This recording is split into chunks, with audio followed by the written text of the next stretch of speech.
আলহামদুলিল্লাহ, আমার পছন্দের লক্ষা কবুতরের এক জোড়া বাচ্চা বাসাতে নিয়ে আসলাম। আসসালামু আলাইকুম। আশা করি সবাই ভালো আছেন। আমাদের এলাকাতে যে ফ্যান্সি জাতীয় যে কবুতরগুলা, এগুলো একদম দেখা যায় না বললেই চলে। আর যাদের কাছে আছে তারা এত চড়া দামে বিক্রি করে। আমরা যারা পারিবারিকভাবে অল্প কিছু পরিসরে শখের বশতে কবুতর লালন পালন করি, আমাদের পক্ষে এত টাকা দিয়ে সেটা কিনা কিন্তু সম্ভব হয় না। তো এখানে একটা ঘটনা আছে, সেটা হলো আমি যার কাছ থেকে কবুতরটা নিতে এসেছি, এখানে তার কাছে শুধু যে মাদি যে লক্ষা কবুতরটা আছে সেটাই আছে। আর এইটার পুরুষ না থাকার কারণে সে একটা দেশির সাথে এইটাকে জোড়া দিছে। কারণ দেশির সাথে জোড়া দেওয়ার পরে যেই বাচ্চাগুলো হচ্ছে সেগুলো এইটার ক্রস হয়ে যাচ্ছে। এর মা যেরকম দেখতে, কিন্তু এর বাচ্চাগুলো কিন্তু ঠিক সেরকম হচ্ছে না। তার কারণ দেশি আর লক্ষা একসাথে মিলে ক্রস, মানে কোনো রকমের লক্ষার মতন দেখা যায়, মানে শেপটা আসে, কিন্তু অরিজিনালি লক্ষা না এটা। আবার এখানে একটা কথা থাকে, সেটা হলো আমি এর আগেও কিন্তু লক্ষা কবুতর দেখেছি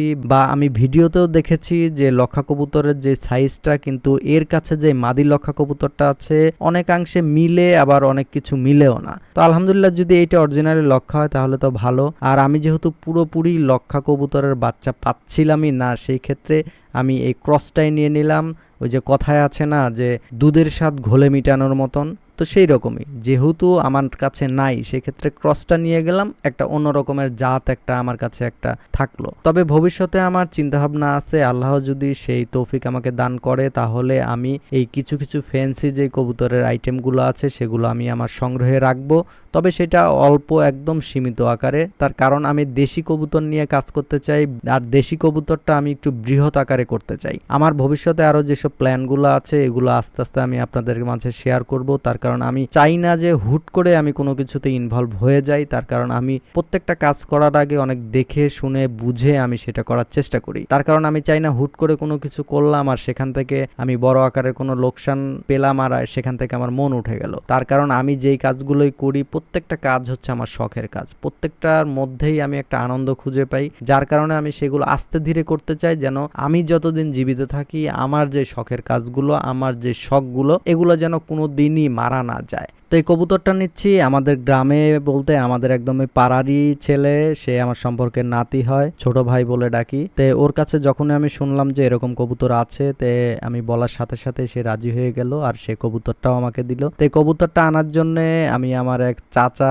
এবং আমার এক যে ভাতিজা আছে তে তাকে সাথে করে নিয়ে গেলাম, যে চলো আমি এক জোড়া কবুতর নিয়ে আসবো। তো সে কবুতরটা নিয়ে আসি। কবুতরটা নেওয়ার শেষে আমার সেই নাতি বলতেছে যে তার কাছে নাকি ঘুঘুর কিছু কালেকশন আছে, সেখানে অস্ট্রেলিয়ান ঘুঘু আছে। এখানে একটা ইন্টারেস্টিং একটা গল্প আছে, সেটা হলো এর আগে আপনারা কেউ শুনছেন কিনা আমি জানি না, একটা কবুতরের সাথে একটা ঘুঘুর নাকি জোড়া দিয়েছিল। সেই ঘুঘুটা হলো অস্ট্রেলিয়ান ঘুঘু। তো সেইটার সাথে জোড়া নেওয়ার পরে তাদের নাকি ডিমও পারছিল। তো ঘুঘুটা তখন ছাড়া থাকতো বিধায় আরেকজনের বাসাতে গেছিল, পরে ঘুঘুটা আটকিয়ে রেখেছিল, পরে ডিমটা নষ্ট হয়ে যায়। তো এইটা তার কি তার মুখের থেকে আমার শোনা, আমি বাস্তবে এটা দেখি নাই। তো এটা অনেকেই আমাকে বলছে তার সাথে নাকি এরকম হয়েছে, আমাদের গ্রামে যারা যারা আর কি দেখছে বা যারা যারা শুনছে। তো তার ঘুঘুগুলো আমি দেখলাম, দেখে মানে খুবই ভালো লাগলো। ছেলেটা হচ্ছে অনেক শৌখিন একটা ছেলে, সে কবুতর বা পাখি এগুলো খুবই পছন্দ করে। তো তার বাসা থেকে এগুলো সব দেখে, তো আমার এক চাচা এখানে যে গেছে, সে একটা কবুতরের ঘর কিনবে। সেটা হলো আমাদের গ্রামে আরেকজনের যে কবুতরের ঘরটা আছে, সে কবুতর সহ নাকি ঘরটা বিক্রি করে দিবে, সে আর এগুলো লালন পালন করবে না। তো সেই ঘরটা কেনার জন্যই গেলাম। তো গিয়ে এই ঘরগুলো দেখলাম,